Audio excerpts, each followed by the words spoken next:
I'm Zilla. This is my Athenaeum, and welcome to Ancient Gaming, the live stream where I play video games and talk about their ancient studies content. Today is part 2 of my series, playing The Cave by Double Fine. Welcome to the chat. If you are here, please feel free to say hi. Please let me know if there are any technical issues with audio. Hello, DJ Trumblebot. Kawe Kawerna. Beware of the cave. So, to give us a quick recap of what is going on in the cave so far, we have gotten some lovely narration by the cave itself. Allows explorers of game audio's to see if I can adjust that. Oh. Is that any better? How is that? Standing nicely, conveniently near this waterfall.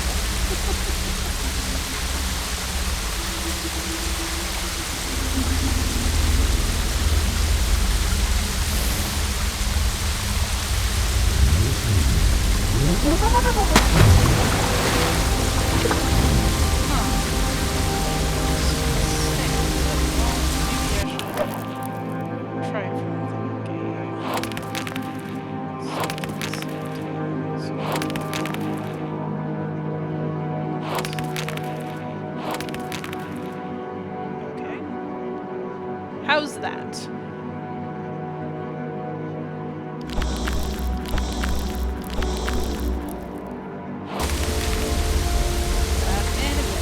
Okay, huzzah!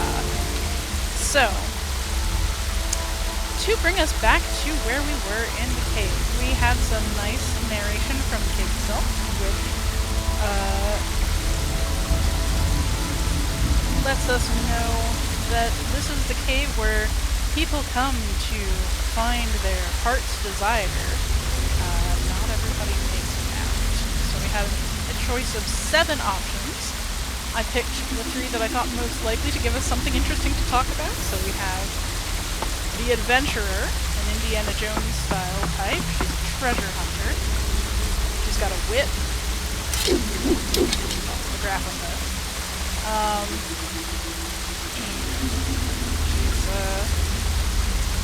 We've got a little bit of story, each of them, so we had her poring over a treasure map with some other adventures. Then we have our knight, in full plate mail with a nice little bi-colored tabard and looks like a golden chain for a belt, so very richly comparison. But, you know. We had a little bit backstory on him, too, in that we got an image of him as a little farm boy watching a knight in armor have a heart attack on a horse. And then finally we have our time traveler. We'll find out more as we go. She comes from, you know, the sort of future where there are flying cars and flying mopeds and flying buildings, hovering people. Her hovers will get us across the top of water, but the second she's there for a little too long, so that's where we are. We have just completed our entree into the cave. There's a gift shop, and the gift shop could not be opened for lack of trinkets to sell. Fun trinkets that we had to go adventuring for. That's basically the tutorial area. So let's mosey on further into the cave. Oh, but first, we have a skeleton to explore. So this looks like it might be some sort of cow. It's got a shockingly small hips for a bovine, but you can see those little horns peeking out from its skull. It does look like a mammal skeleton. that's just embedded in the wall there, in case you needed to know. Armor, of course, would make this impossible, but you can also see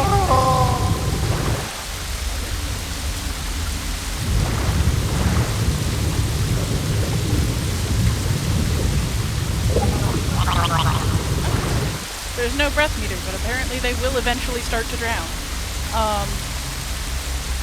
Anyway, I was just going to mention this little very modern tool chest. There's also no dying in the cave, so it's not particularly worrisome if they do drown.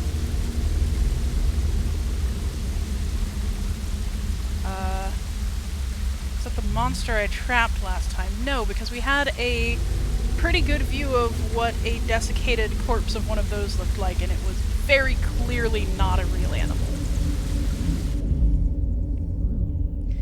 Okay, we've got another skeleton down here. It's a little bit unclear. I'm gonna see if I can get an image of it. Oh, look! It's got some kind of a blaster-looking thing. So this is apparently some kind of sentient being carrying a tool. It does not look like a person. So maybe it's not just humans that get sent here. Maybe this is some kind of alien.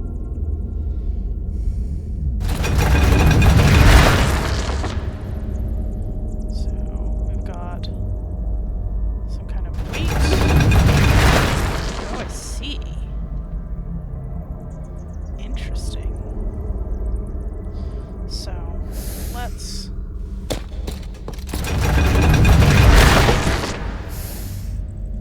all these little traversal puzzles. Okay, so we've got a memory for the night there. I don't know if we can snag it. Yes, so as predicted, the knight falls off his horse and the boy who was harnessing... Are those turnips? Are those nuts of some kind? Steals his armor!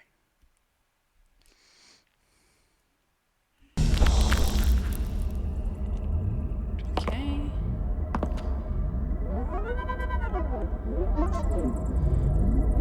Got some more. So this... Well, you know, I guess you could be right. It could have been this kind of critter. Now that I look at its skull, the part that makes it very obviously not a real critter is the mouth. Because this was the kind of beastie, or at least I thought it was the kind of beastie that we killed. So who knows? Maybe you're right. So...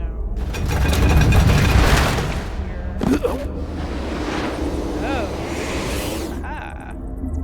Fascinating. So this is too high a height to fall.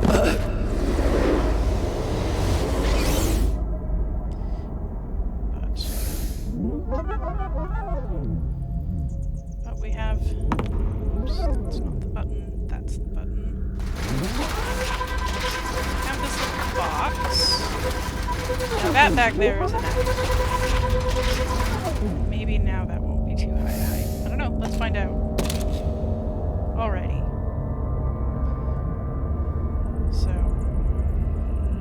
let's see, what else have we got? We have to get all three of our folks down here in order to press the button.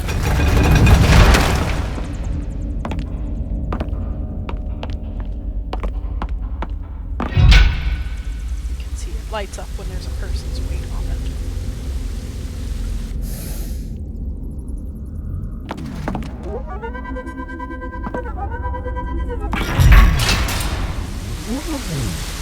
Detour this way. So, nothing stunning in the background. Not even in the lake.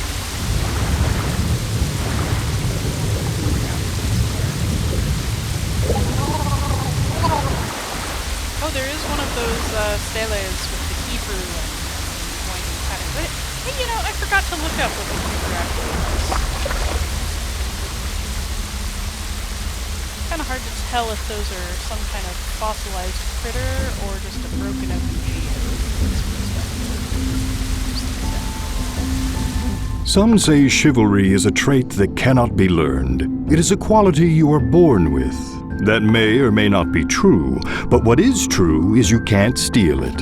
It's a lesson our brave knight friend is about to learn, or a lesson we hope he is about to learn before anyone else gets hurt, or maimed, or killed, or eaten alive. Forget I said eaten alive. Spoilers!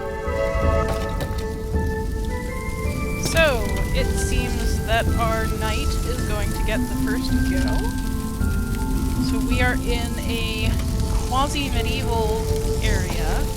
Now this is not at all my time period. If you want more detail on this period, I highly recommend Ludo History. Can't be beat for, Archeo gaming style stuff. So we are in a stone-built castle with, you can see we're going from the style of miner's lantern that we've seen elsewhere in the cave to wall-hanging torches. So, we do have some lovely fabrics. These dyes would have been unconscionably expensive in medieval times. I mean, not all of them, but the bright pink is very hard to achieve naturally. The orange you could maybe get. There are a lot of beautiful ochres and some lead-based paints.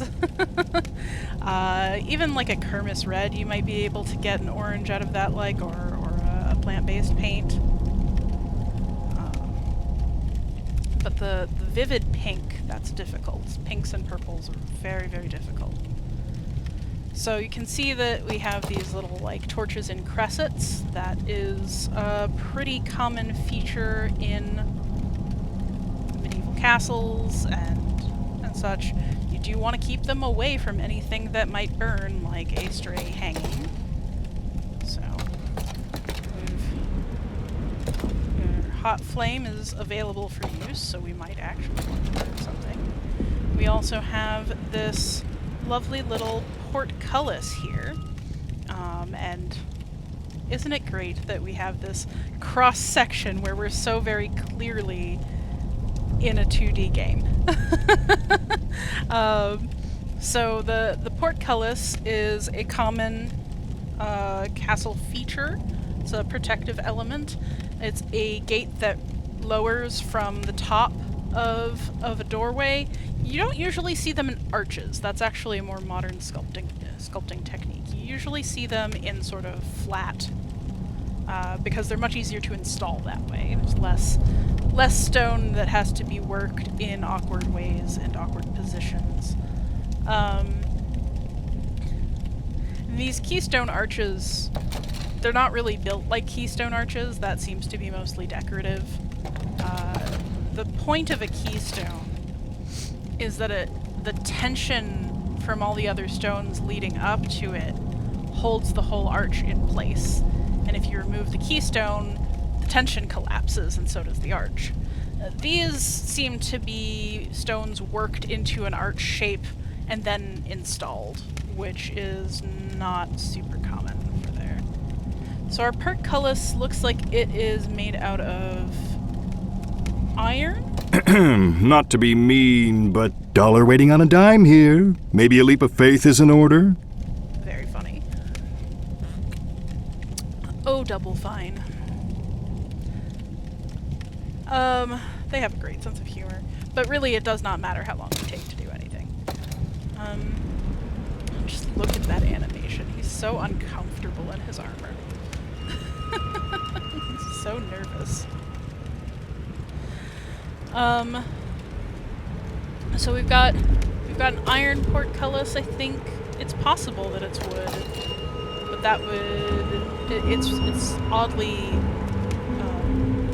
flattened out, I guess, textureless for that kind of thing. So going the other direction. Well, we're a bit stuck there. Can't go through there. It looks like some catacombs down there.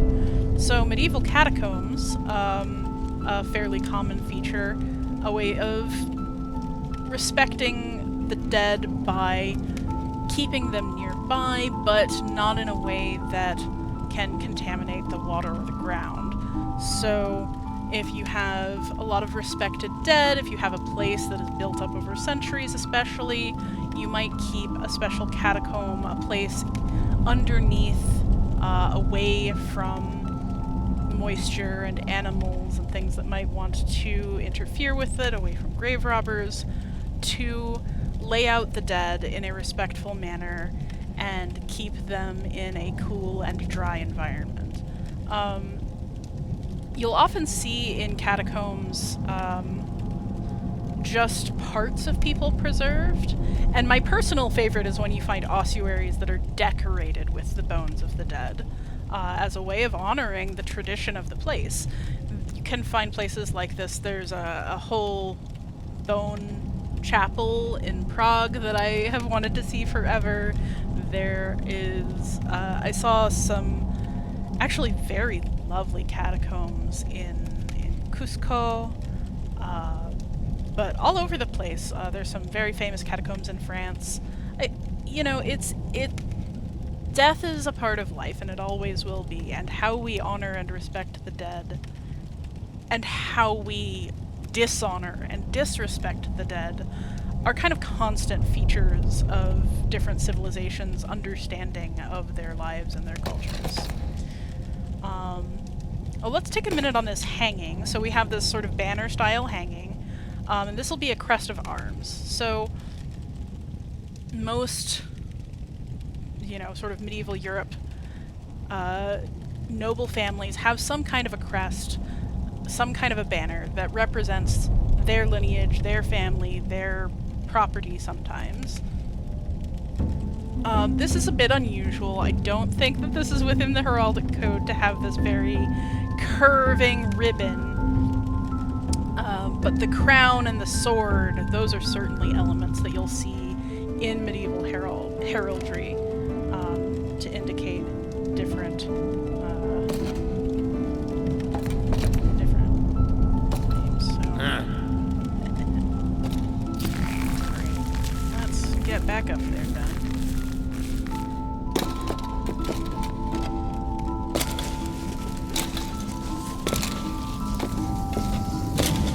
Heraldry is very complex, and I won't claim to understand it all that well. It's not, as I said, it's not really my field. So that's all about. Okay, so the leap of faith that they're talking about. So we gotta go down there. And obviously, if we just go...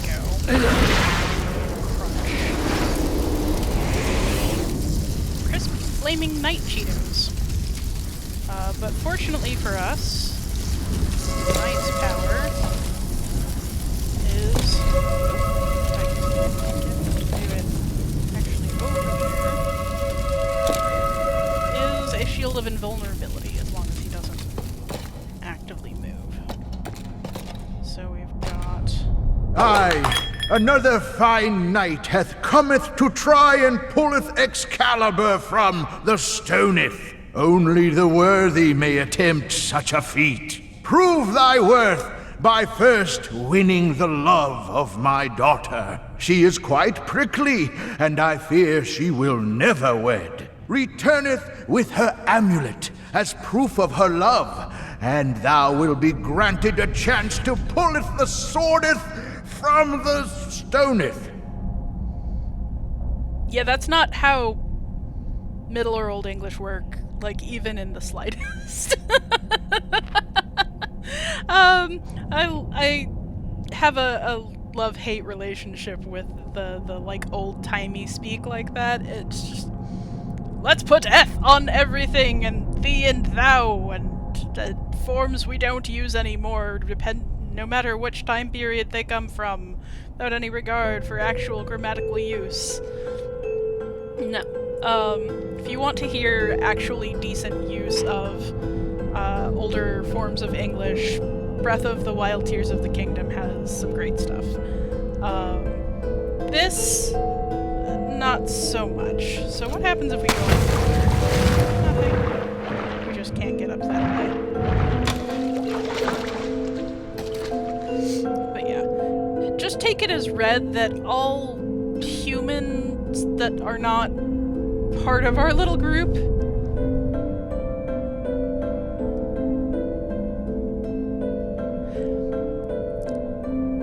So chat, I hate to inform you, video viewers, that I have to repeat what has just happened in chat because it is terrible. DJ Trundlebot has asked, "Whateth is wrongeth, witheth theth wordeth?" I don't think I need to answer that. I think you already know. I am actually very interested in, grammatically interested in pronouns and the way that English has shifted in pronoun use over time. You know, it's very funny in this environment where people get all heated up over pronouns. A, as if that is a new thing, and B, as if they have any call to get mad when they don't even use singular second-person pronouns ever. The English second-person singular pronoun for one addressee is thou.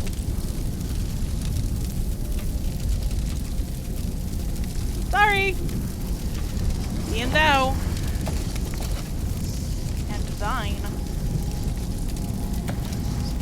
Let's see here. This is where we were.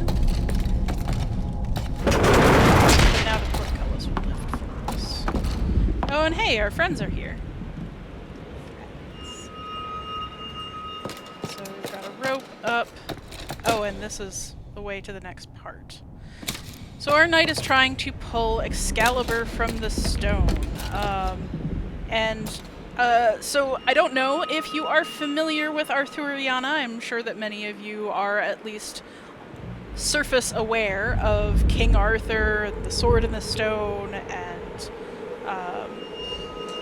so the basic story of the Sword in the Stone is that a young peasant boy named Arthur was able to receive there's this magic sword that's in a stone, and there's prophecy about it that whoever pulls it out shall be the King of England, and this, you know, young lad who's pure of heart pulls the sword from the stone and is magically anointed the King of England and goes on to lead, you know, a quest for the Holy Grail, which is a magical cup that grants longevity or eternal life or something like that was used to catch the blood of Jesus Christ from the crucifix in some versions. And honestly, it is a mythos with a wide spanning legacy.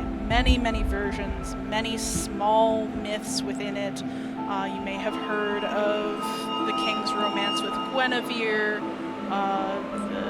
the knight Lancelot, Guinevere's betrayal of Arthur with Lancelot, the king's sisters, Morgane and Morgause, and his incest baby Mordred, who ends up killing him in the back. Like, there's a lot. There is a lot. And this all more or less comes from a few hundred years, mostly within England and France. Most of these legends come from. Arthur is supposed to be a mythical king of England, but there definitely are French versions, Lancelot being one of the French interpolations into the mythology, and you do get pockets here and there. Again, this is not my particular area of study, but there's a lot going on behind any reference to Excalibur, to a sword and a stone, to a peasant becoming a knight, and trying to win a kingdom. So we have that going on, but we also have this fairy tale of, you know, the brave knight who performs some grand deed to win the love of a princess and becomes the king of the land and gets the girl and gets the magic sword and whatever nonsense. So like this very fairy tale in that way. And that honestly is just as much of a fairy tale as the Arthuriana. You know, this whole era of knights and dragons, these stories, they are romantic projections onto a past that could never have happened.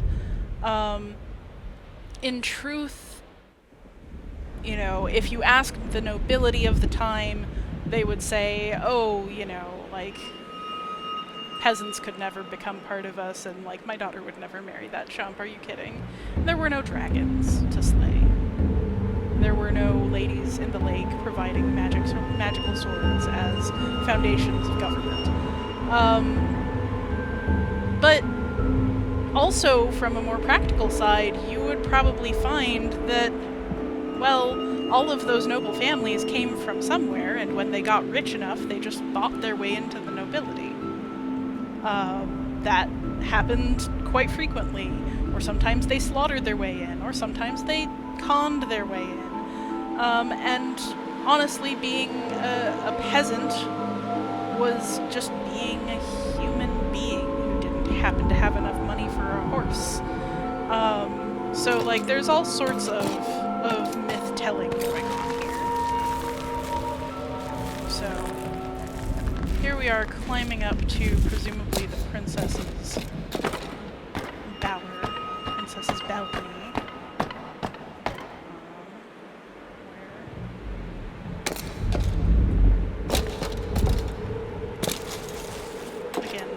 Sort of fairy tale element. Oh, but we do have some lovely stonework here. These carved balconies with their buttresses coming out to support an extra lip. We do find patterns like this on medieval stonework. You know, sort of plant-like and abstract. We also find much more figurative work.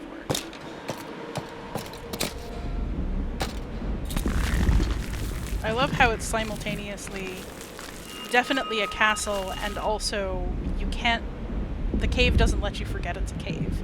Like, back in the background we have the stalactites and the bats, and we have this huge echo noise for everything we do. Oops. Really? All the way down?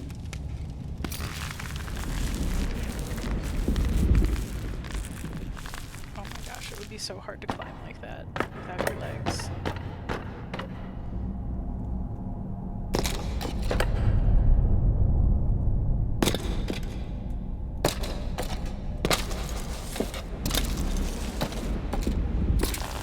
Also, climbing in this much armor would just be unnecessary.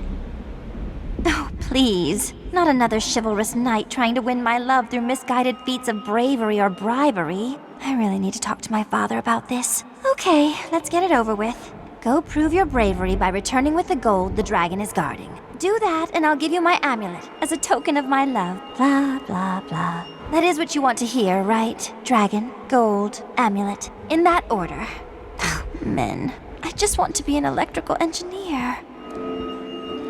I love her. Best princess ever. So, looking over into the princess's chamber, we can see a bit more of that bright pink dye. Several colors of it. There's a fuchsia, there's a pink, and some very... That sort of, like, button technique that you see on, like, modern furniture. I don't know if they use that in anything you might call medieval times. I've also heard from historians of this time period that there's no such thing as medieval. So seriously, there's a lot to talk about here. Come on, turn back. I want to talk about... Oh, never mind. So, she's wearing... Again, sort of Ren Fair feeling stuff. You can just assume that every human in here anywhere other than our adventurers as part of the cave. No! Go down, not up.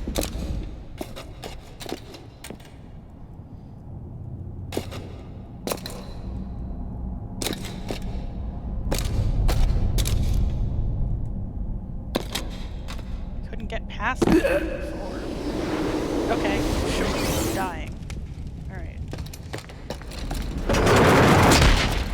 Oh. So, this is the way forward. Oh, we have a nice medieval chandelier. You will find these. They're made of metal with spikes on the top and sometimes little catch discs. And those are all just candles up there.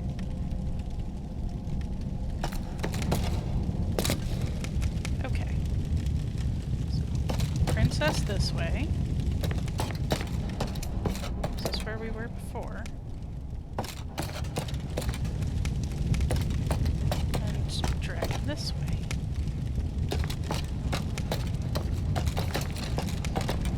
She just wants to be an electric chair. Drag it down there. Flamey-wamey thing. And the catacombs. Okay, so we can also see in here not just skulls. And, oh boy, this catacomb has been messed with. There are bones everywhere. Higgledy-piggledy. And this is not respectful of the dead in any culture I can think of. But we can also see that there's an animal skeleton back there. And sometimes you will find in catacombs, like, beloved pets, or particularly, loyal steeds, something like that. Okay, so why are we in the catacombs? So this is more like it. A single human, full human skeletons. Hi, Haruka-Saemon. Or Harusakeyamon. Sorry. Misread. Yes, you were here last week, weren't you? Welcome back. So, it would be fun to have a catacomb of pet rocks. And appropriate. Not because they're dead. Things that aren't alive can't die. Although, if you've got corals, those are alive. They're kind of rocks. But just, you know, shelves of rocks in rock. There's something pleasant about that. So this is a more normal catacomb setting where you've just got one shelf with one skeleton, one full person laid out in a fairly normal manner, but again, then you have this pile of bones over here, so who knows?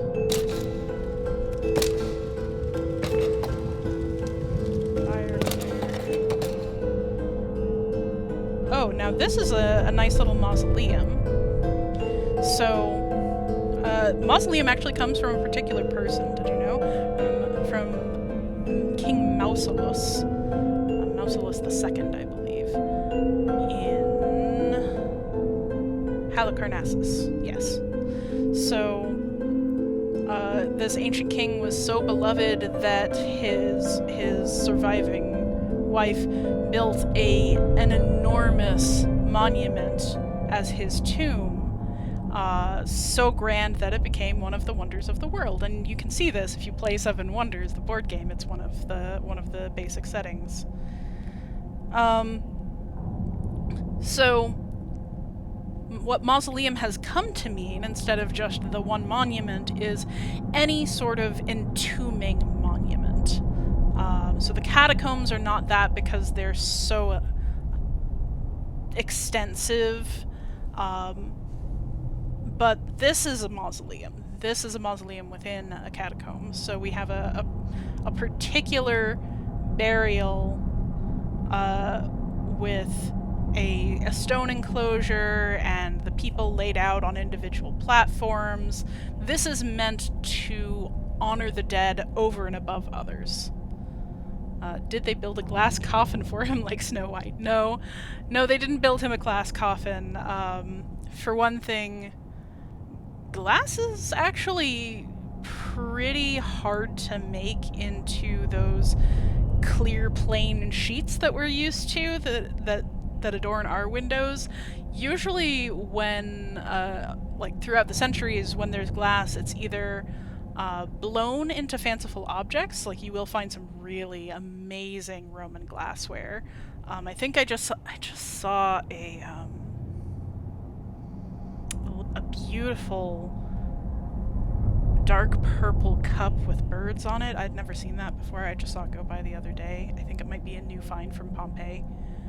Because they did just excavate a new house in Pompeii, and I am so hyped. Was this before or after Alexander was preserved in honey? You know, I think it was after, but those timelines are a little fuzzy in my head. Both of them are much later than I'm used to working with, and Halicarnassus is not a place I know a ton about. But I believe that Alexander was earlier. Honey is a great preservative. Honey, salt, various brines. You know, even cinnamon is a pretty good disinfectant, although you would never waste cinnamon on disinfecting things in most places in the ancient world because it was so hard to come by. It was so much worked. Harusakiemon, sugar-covered conqueror sounds delicious. Eat the rich! So I don't know why in particular we have this mausoleum here. But I do see some loose rock above it, that I'm sure is not a coincidence. Hey! Chuck the flame! Not just flamey flame, a name. So let's find out what the adventurer's memory has in store for us next. It's titled Hogging All the Fame. We have a picture. Looks like that is meant to say Conqueror Diamond. And we have a time. So we know when she's from. She was active in 1939. Hey, May 12th. It is currently, for those who are watching later, it is currently early May. So, we have that as her most recent exploit, it looks like. She is shining and happy and holding up the diamond, and her two collaborators in the back have been pierced with arrows and are kind of glaring. You look at the previous picture. So the one in the top right says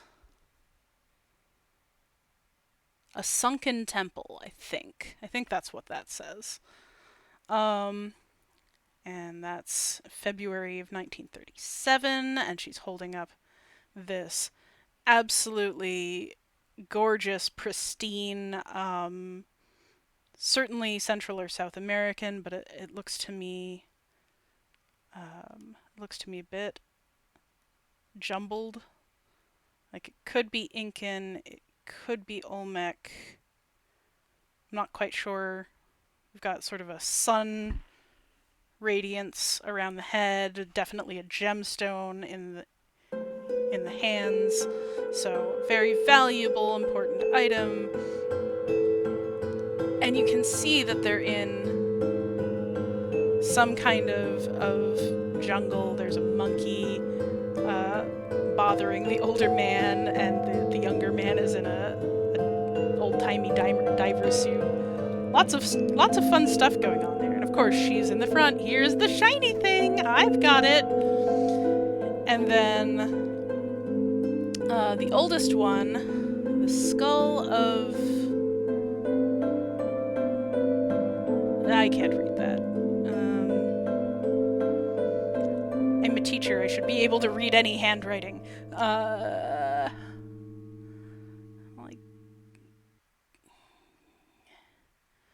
I think it might just be scribbled. But someone Balboa, maybe? That's the summer of 36. And there she is, actually holding it up to her her fellow adventurer as he's like exhausted, and she's got this shiny skull and look what I found.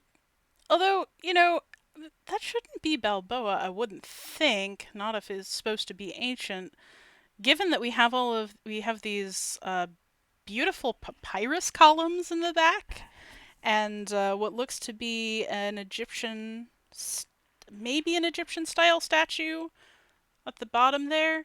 Kind of hard to tell, but I think that tells us a lot about who she is, and what kind of stuff she's up to. She's a globetrotter. She's got two disgruntled minions who may or may not have started out as minions. She's hogging all the fame, as it says, and she doesn't really care where things come from, so long as she gets to look good with it.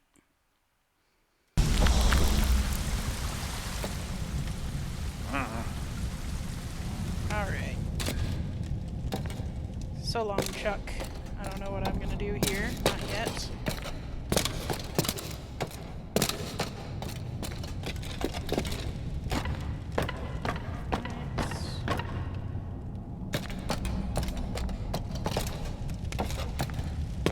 So that's the catacombs.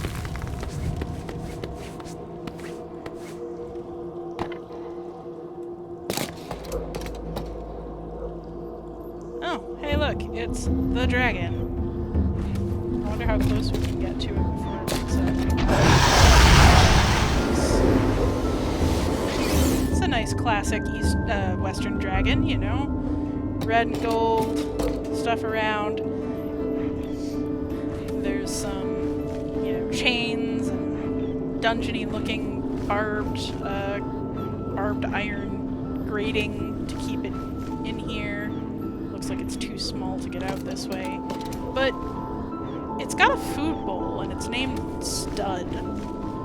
So, you know, getting the sense that this dragon is kept for the express purpose of defeating these knights who come to interfere with this castle, annoy the princess, steal a magic sword from the king, etc.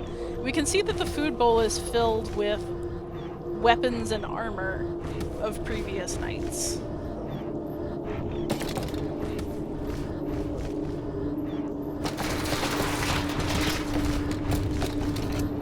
So we can push the food bowl, not very far.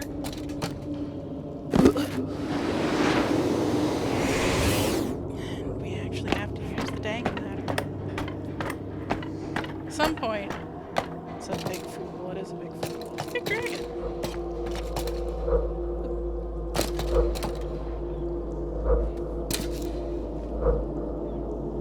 I can hear a dog barking. How odd. So it looks like we can use the food bowl, if we push it down here, to climb up and get that night memory.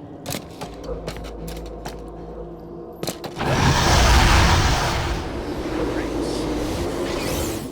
Can't go closer than that. But I think we can. Pull it.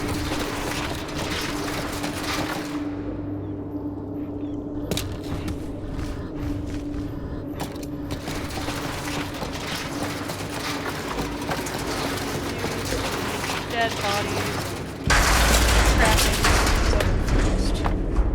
Get what I want, right? Definitely going to go well.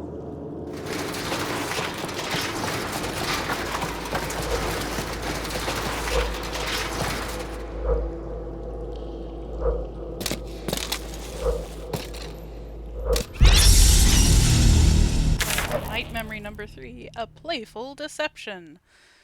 Which is to say, stealing all of the knight's stuff and leaving his body for the crows. That horse looks very discomfited at leaving his master's dead corpse behind. Poor baby.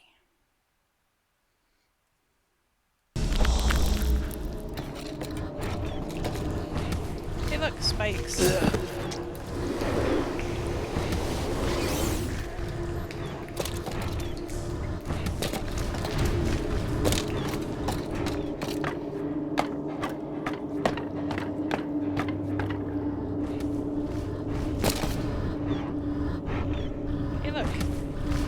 gate. Dragon treasure. And, hey.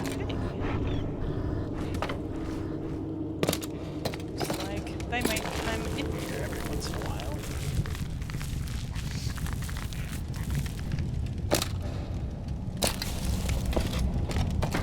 Ouchie Bernie thing.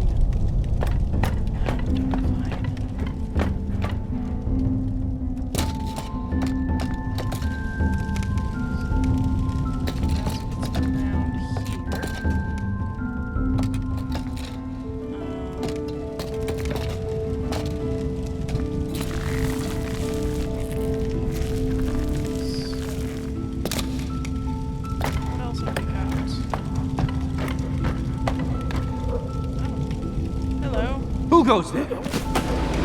Hey. That was rude.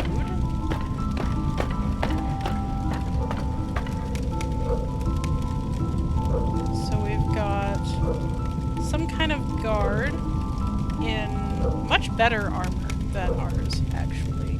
You can see that armor seems to be actually fitted to its knight, which is how that would often go. If you have enough money to buy armor at all, you probably have enough money to have it fitted to you. And it also seems to be decorated. I wonder... Off with you! Hello. Keep out! None shall pass. Who goes there? So this is a different style of helmet altogether. Off so with you. That's marking us as from probably a different realm. Who goes there? I guess this guy is None guarding shall the pass. princess's tower. Or guarding the dragon gate. Who goes there? Does rather look like Keep you're gonna out. have to do something to him in order to get past him to the Who goes there? Keep His out! tabard is in much better repair.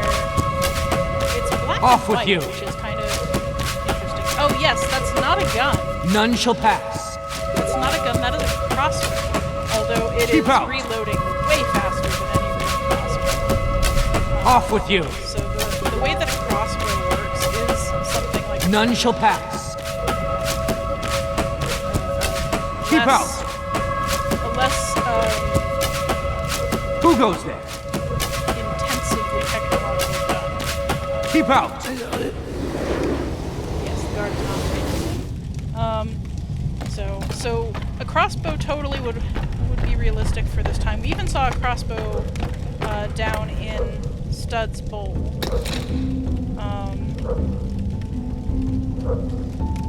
But the mechanism for getting that kind of tension when you don't have something like a rubber band, you know, when you're used to like a slingshot as a kid, you do the same thing, right? You put something in the band, you pull it back, and it goes whoop. So the way the crossbow works, you get that tension with a type of wire or string by cranking it back. Usually, it's a hand cranked weapon, so you have to crank that back, put in the bolt, and then release the tension all at once. So it's a much slower weapon, but it is very effective. Crossbows are pretty deadly and reasonably accurate. You could get through a helmet slit like we have for the eyes with a crossbow, assuming it didn't pierce your armor in the first place, which at this range it totally could. Crossbow quarrels can be made out of wood with an iron tip, or sometimes you'll find them just made entirely out of iron or steel. So we have here a portrait of the king and his daughter. You know, the king doesn't look nearly so happy and ineffectual up here. The kind of person who might have a pet dragon for killing knights with. None shall pass. So, we've got another guard. He's guarding dynamite. They did not have dynamite in Europe at this time. That is not a thing. Ooh, look. Time travel memory. Wonder how we get it. Oh, that's in the room with the dragon key, isn't it? So we have... Oh! That's actually kind of funny. So not only do we have dynamite, but it looks like we have some bound books. Yeah, so this entire castle is in the cave, and you can see that at various points. You can see the cave behind it. You can also hear it in the soundtrack, like that whooshing echo. Like, that's not a normal castle sound, but it is a pretty normal cave sound. So dynamite and things like it didn't really exist in medieval Europe. You do get some experiments with explosive powder, but most of that is actually taking place over in China and the Far East, where you have all kinds of like fireworks and rockets and things like that made with basically gunpowder. But I don't think there are any records of this time period that I know about of having actually useful explosives. But yes, this entire castle is in the cave. Let's see what's over here.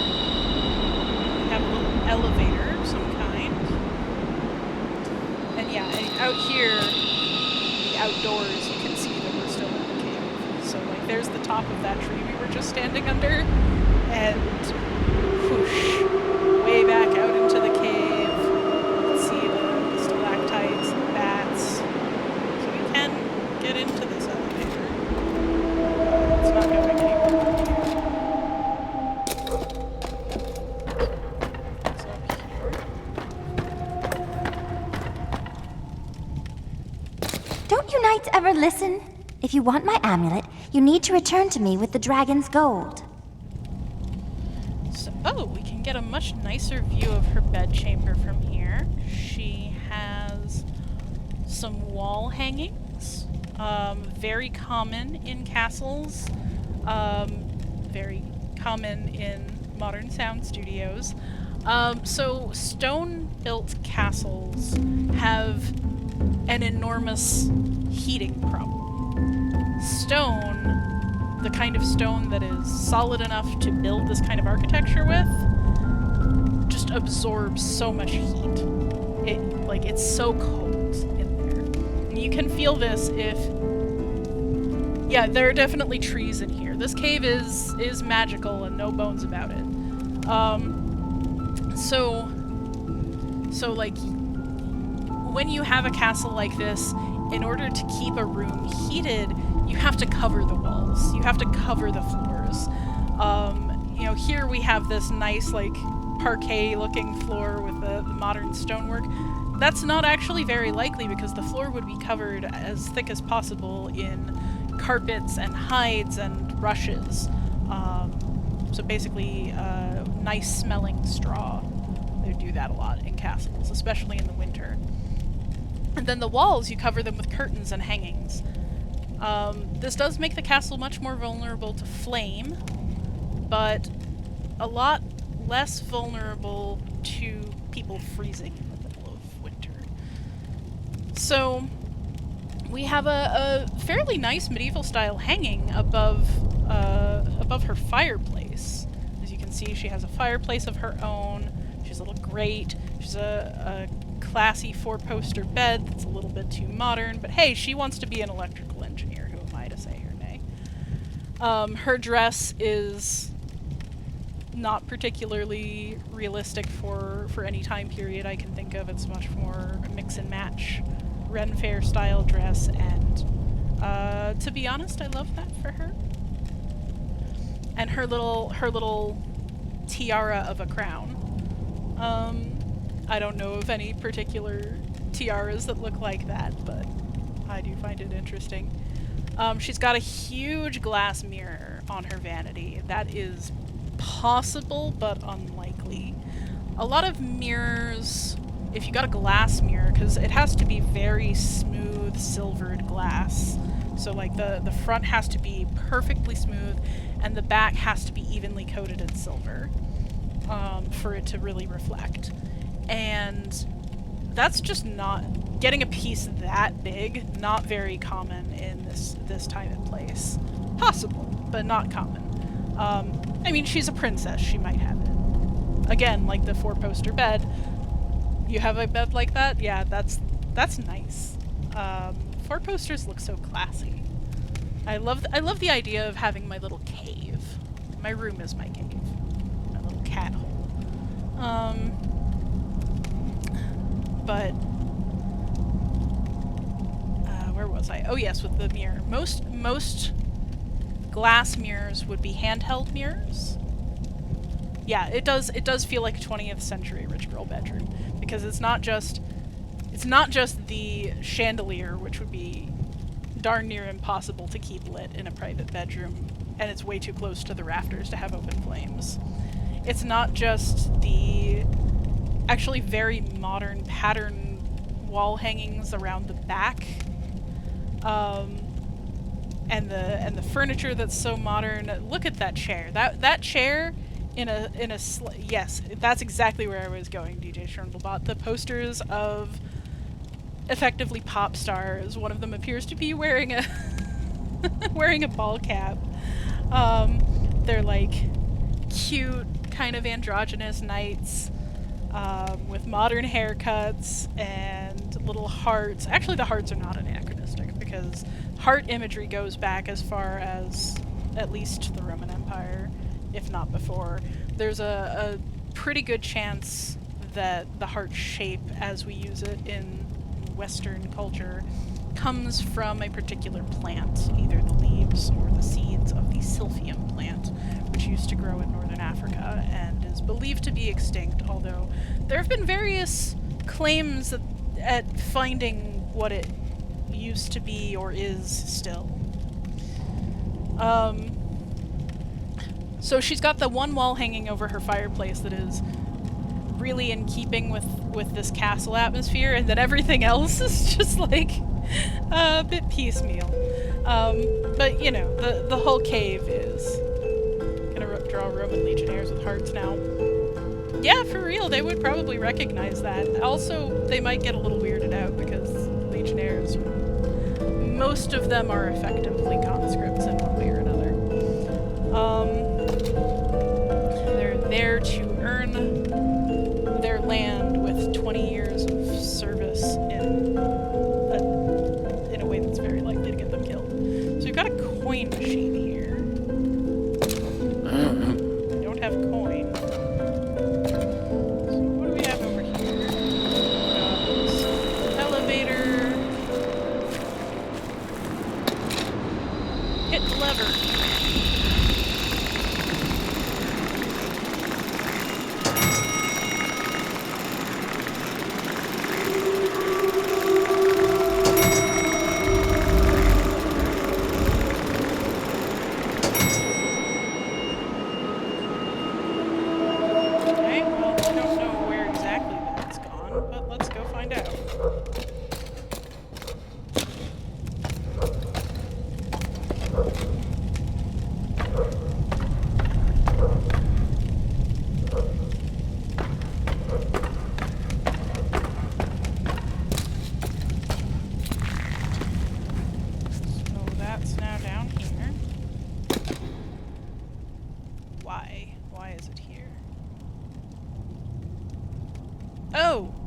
Right.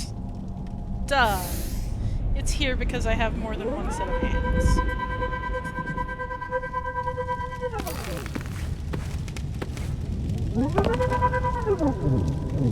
Sometimes I remember what I'm doing.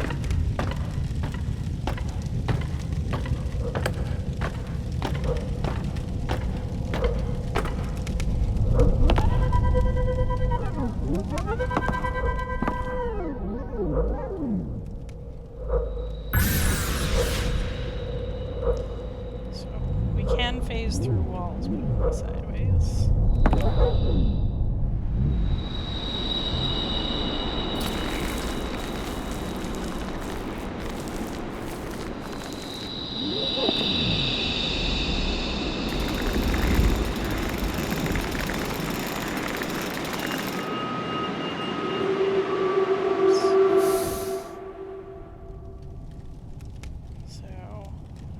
Level 2 is that guy. I don't know what we're supposed to do with him, but sure. So...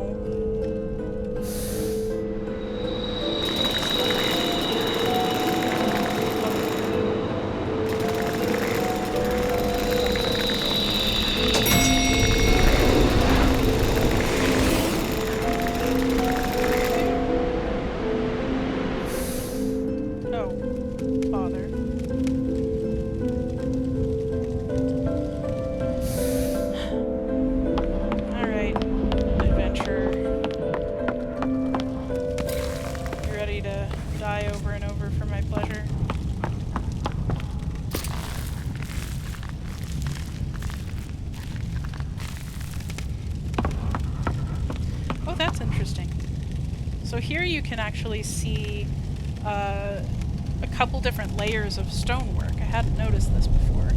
So oftentimes when you have really solid outer walls, there are actually multiple layers of stonework in there. What they'll do is they'll have this less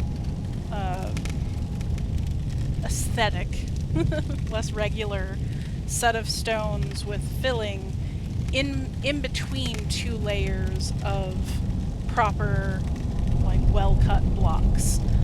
Partially because the filler stone won't stay on its own as well, but partially so like if you have, you know, you build a wall here and a wall here, and then you dump this sort of mix of stuff between it, and it'll set over time.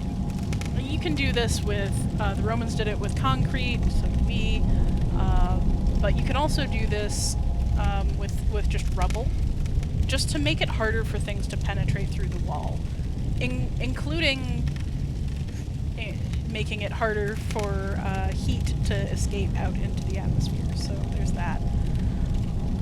But so that you can see those fronting blocks have fallen away on part of this. This time period, I would expect... Who goes there? I guess we need the knight for this.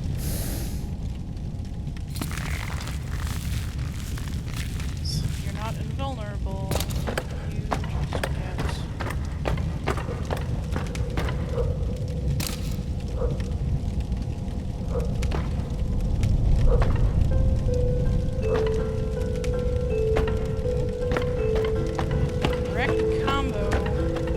Keep out! Jump.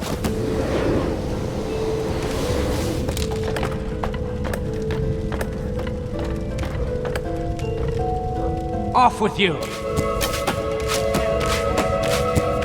Who goes there? None shall pass. Yeah, you lose.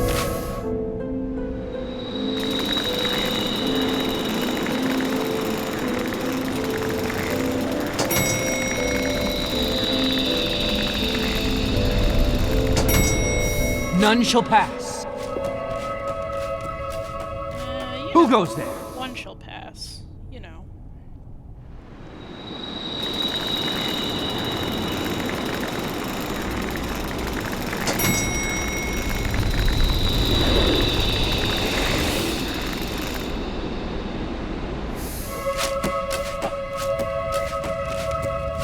Keep out! Interesting. Off with you! Well, I guess I could have him get shot in the elevator for the same thing going on.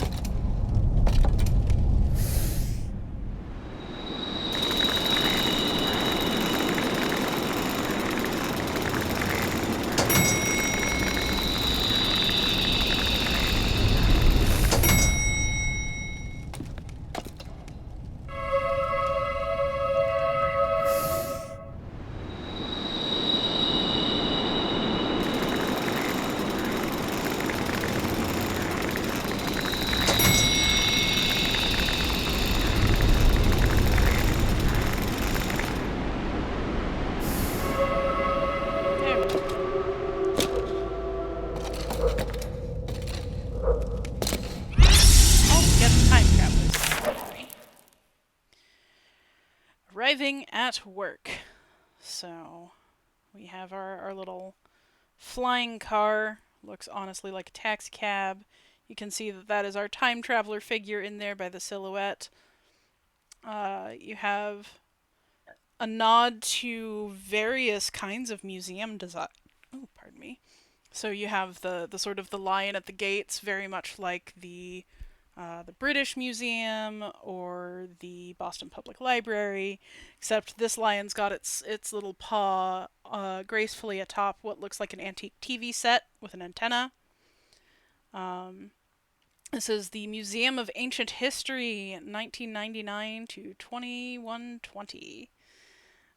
We've got a Greek portico with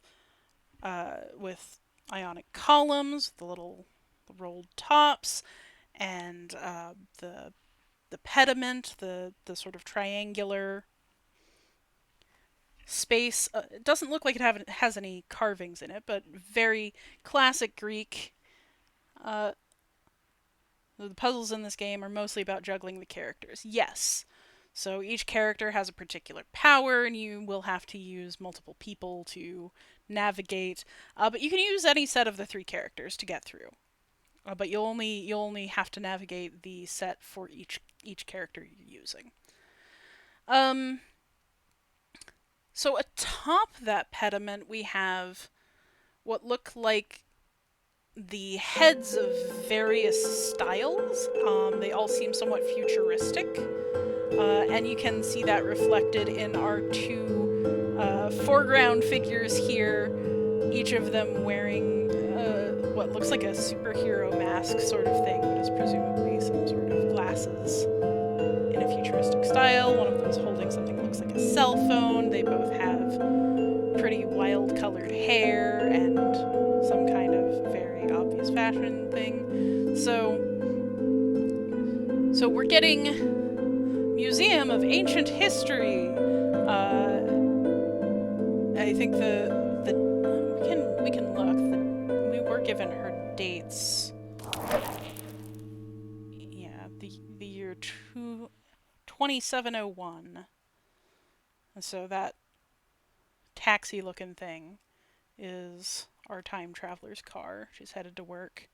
Big city, lots of future stuff, and the Museum of Ancient History is only going back a few hundred years, which is kind of fascinating because, like, when people think of history, what they think about varies so widely from person to person. You know, when I say something is ancient, I tend to mean that it is at least 2,000 years old. But there are people who, when they say ancient, they might mean like the Knights era, which is only a few hundred years ago. Probably, corresponding thinking of this museum in relation to 2701. And there are people who, when they say ancient, they mean prehistory. So the past means a lot on different scales, and when you talk to, for instance, a geologist, all of humanity is just a blip. I'm used to thinking of the world in terms of millennia and centuries, but I have known historians of various kinds who think in terms of, well, geological ages all the way down to months and days, because the amount of information that we have available to us about the past can be just staggering. So, we got that. Now what?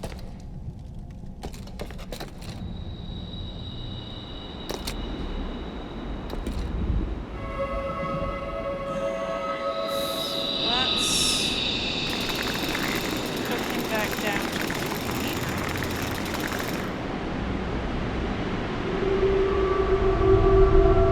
None shall pass. Keep out! Let's see if we can sneak our adventure None shall pass. Who goes there? None shall pass. Off with you. Alright, so we have Keep out. acquired this key, and we probably could have gotten it with our time travel. Off with you. None shall pass. Off with you. None shall pass. Go down here, and oops.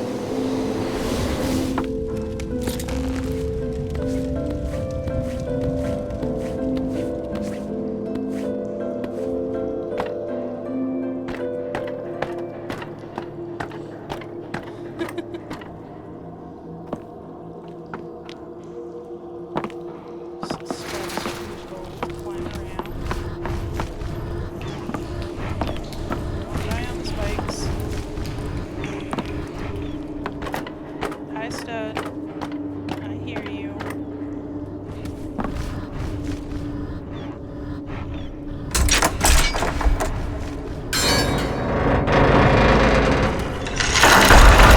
Let's have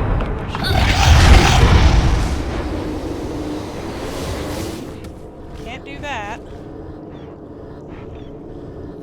Gonna have to use. Off with you.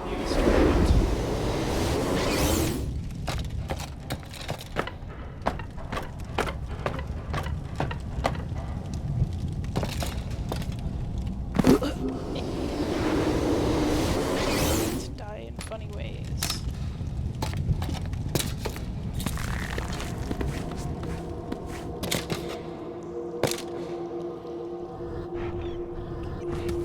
Let's do that trick again. Don't die on the spikes.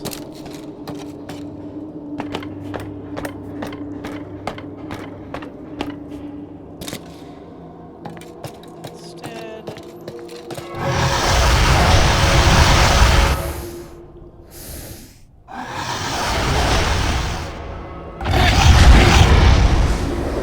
Hey, that's the knight. Oh, he got pushed back.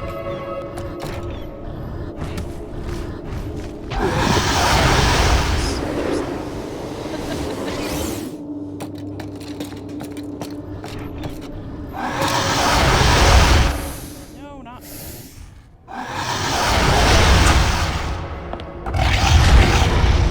Got it.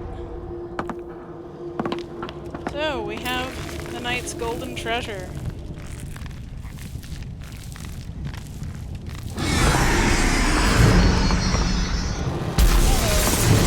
What idiot left the gate open? Whoops. Sounds like someone forgot to close the gate to the dragon's den. I'm sure the princess will be fine. She's way up in the tower. I don't think dragons can fly. She'll be fine.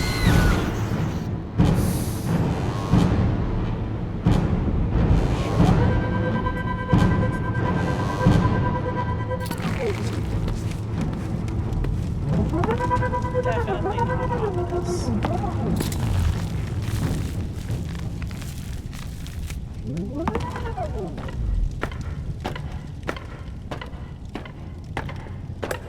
Uh-oh. Looks like we got some dead guards. Oh, hey, look, there was like a little food mess over here.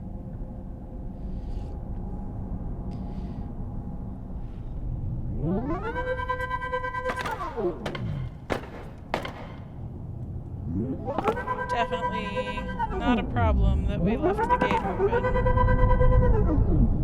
We definitely could have closed it. We had that option. No, we didn't. Wonder why the king talks that way and nobody else does. Give me some ideas.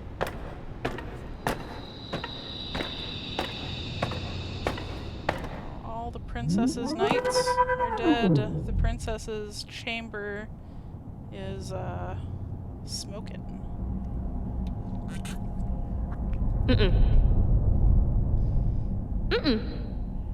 Not gonna put the dynamite in the coin machine.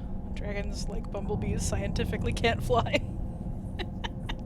Hey, it's more true of dragons than of bumblebees. Who has the coin? Adventure has the coin.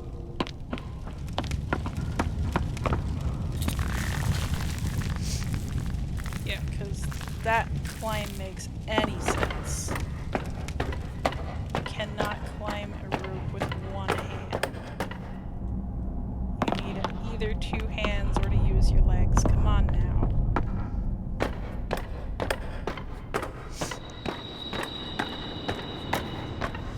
Sounds like that dragon is gone. Probably 1,000,000 miles away from here. Seconds away from getting the princess's amulet. Oh, the suspense is killing me.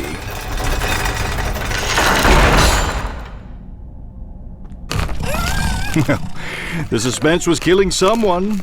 It just wasn't me. Worst first date ever. Looks like the knight is out of luck. He's never going to get her amulet now. I stand corrected. Looks like it's a win-win. Well, not for the princess, but win-win for the knight and the dragon. When our brave heroes get back to the king, my advice would be to skip over this part.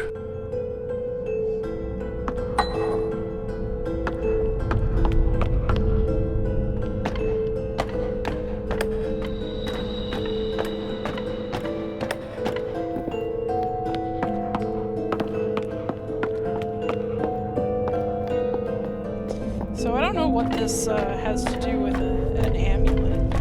One thing is huge. I guess much like the novelty-sized key. But for another, it doesn't appear to have any, like, way of hanging. An amulet is very specifically, generally, a thing that hangs, a pendant or a pin, some token of that nature. But amulet is often associated with some amount of spiritual or magical power. That is not necessarily an association. But also, like, what is this heart even made out of? Like, it sounded like glass. But again, getting glass in this shape and clarity would be wild. Finding a crystal that large that could be carved this way, quite unusual. It looks very manufactured, doesn't it? It's all faceted and stuff. And it does distinctly have blood on it. I, for one, will miss our princess engineer. I thought she was great. Just hang out there.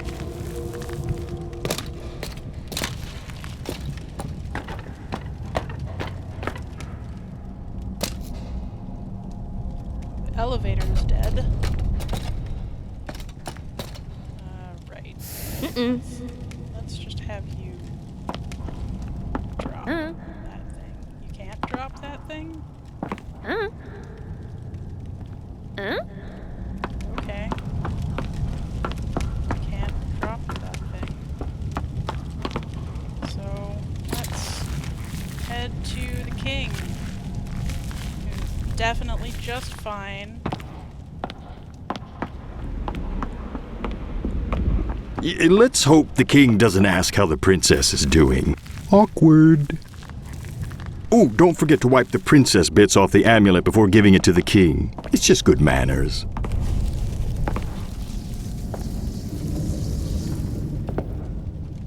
We don't need to go up. We go in the store. No, we need to go up.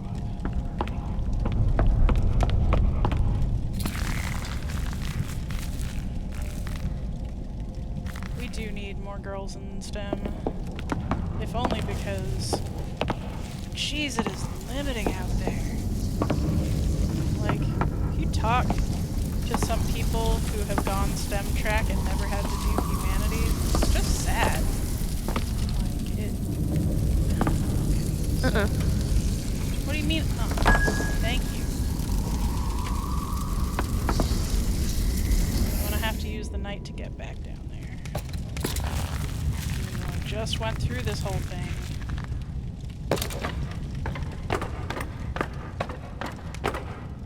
Oh, this isn't the right way. Stop it. Stop it! I want you to go down, not up.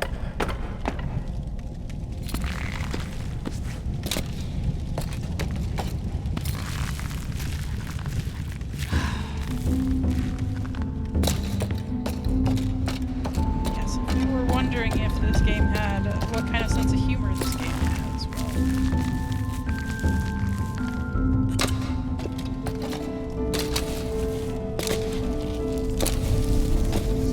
I mean, that dragon was kind of based, though. Why is this a theme? Maybe that's a last topic comments.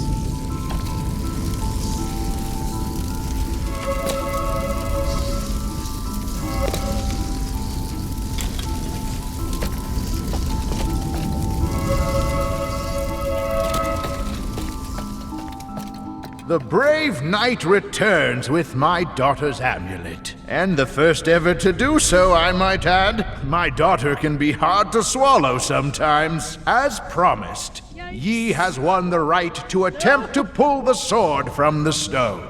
You must have really proved your undying love for her. Ooh, why did he have to say undying? So, if you noticed in his speech there, he switched his pronouns 3 different times. He was using the thee, he was using ye, and he was using you. So you is actually a second person plural. So I guess he could be addressing the group of us, except he doesn't know about the other 2, presumably. Ye, as it turns out, is... I just learned this recently, is actually not historical. Yi comes from a misreading of a ligature, which is a combined sigil. So, like, if you smash 2 letters together, that's a ligature. And, so that Y is not actually a Y, it was supposed to be a the. So, oh, also we have this lovely stained glass. Now, stained glass like this, that is fairly realistic. So what this will be is you can use cloudy glass, you just color it, and you can make it into whatever shape you need. It doesn't have to be purely a thin sheet. It could be a little lumpy, and it will still look great. The key is the lead or iron holding it together. Usually it's lead because lead molds more easily, and so you can actually like wrap it a little bit around the glass. You know, be careful if you're ever, you know, in a very old church with stained glass windows. That might not be, you know, safe to touch. Might be one of the reasons they tell you not to, but, you know. Knight seems to be having some problems pulling that sword from the stone. Raise your hand if you're surprised. Yeah, me neither. He should have put some more points into charisma and chivalry. Jokes about different kinds of games. Well, we do have a solution for this.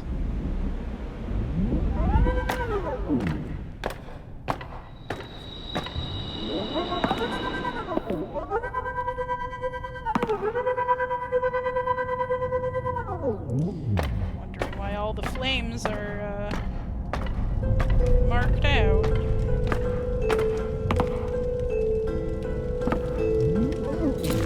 That nice breakable rock right under the sword.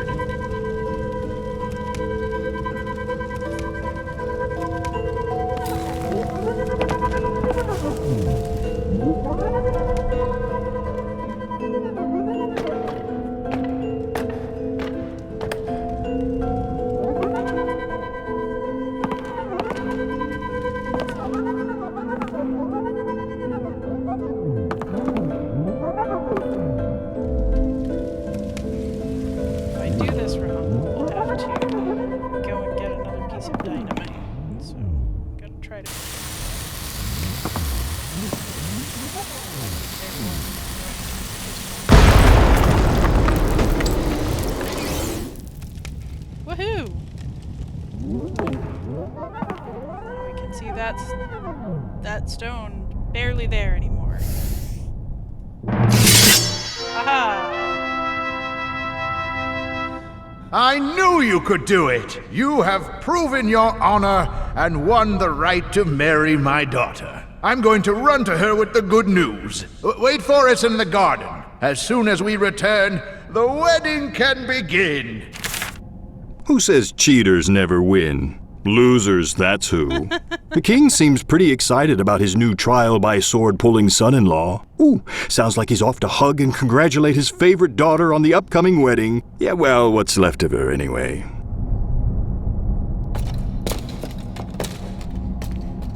This might be a good time to, as we say in showbiz, exit stage left, and quickly. Aw, but I want to see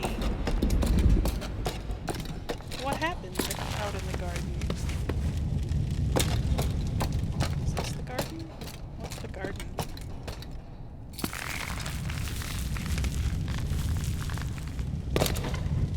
I don't know what counts as the garden.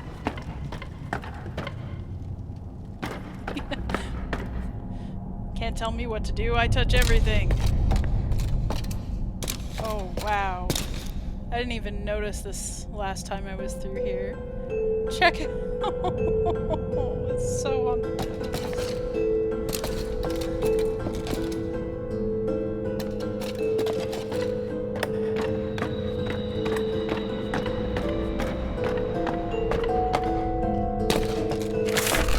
Ooh, he must have paid for the all-you-can-eat royal buffet.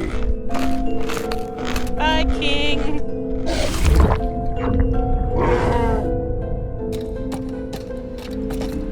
It's kind of a wonder the dragon doesn't eat us. Yeah, so, welcome to A Knight's Tale. Not quite as fun as the movie.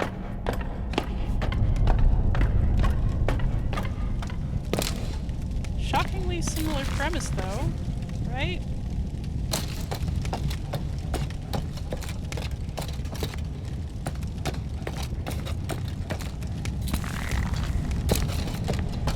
How do I get one of these? This one.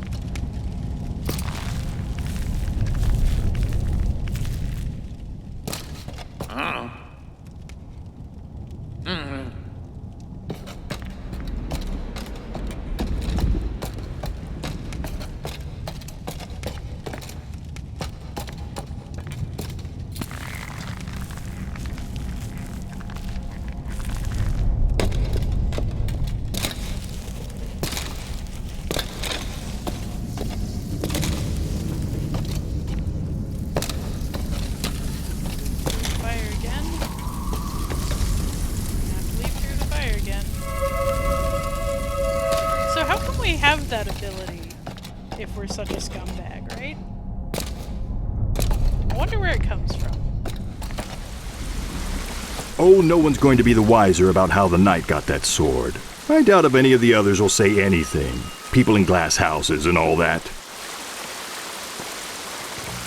Well, here we have, I guess, what was actually the garden. Are there Play-Doh jokes? The game's called The Cave.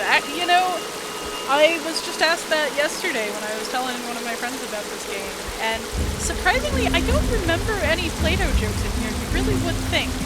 So, in case you don't know, the idea of Plato in the cave, Plato was an ancient philosopher who wrote a lot about morality and cognition sort of things. I don't know those words are what we normally use, but you know, so he's doing this thought experiment of like, okay, so most people are as if they live in essentially a cave, and there are, behind them there's a light shining from outside, and there's like a shadow puppet play on the wall before them, and they think that's the real world, because that's all they've ever known. And in theory, a true philosopher, a philosopher king, as we often call it, would be somebody who stands up rejects the images on the wall, goes out of the cave and sees reality itself. And so here we have this obviously false world made of people's hopes and dreams from which there's probably not an exit, right? And so the whole thing seems like a Plato reference, and yet I'm not sure they ever name-checked it.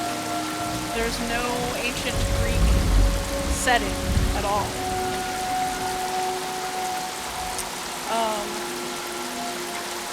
So just to return to this last little piece of the night story before we wrap it up for the day, I did want to take a look at this wedding pavilion, I guess, which has a very modern feel.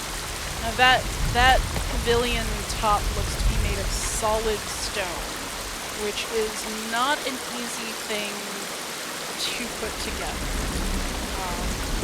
That kind of stonework and that kind of architecture, not very common in medieval sites. You do get it at other time periods, both before and after, but I would be very shocked to see this in a medieval castle site. Also, the fact that this feels like a very sort of like Arthuriana English sort of thing, and we have marble. You can very clearly see that this pavilion is made of marble and gold. Wow, that would not be easy to accomplish. I like the white hydrangea though. Really nice.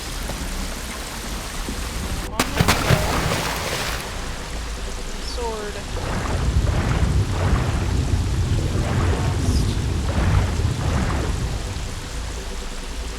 So, there is actually something over here. But we can't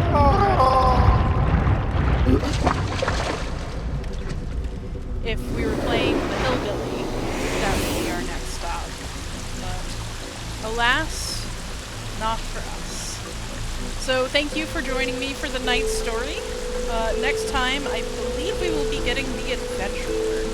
So, looking forward to some treasure hunting heist nonsense and talking some ancient Egyptian stuff with you next week.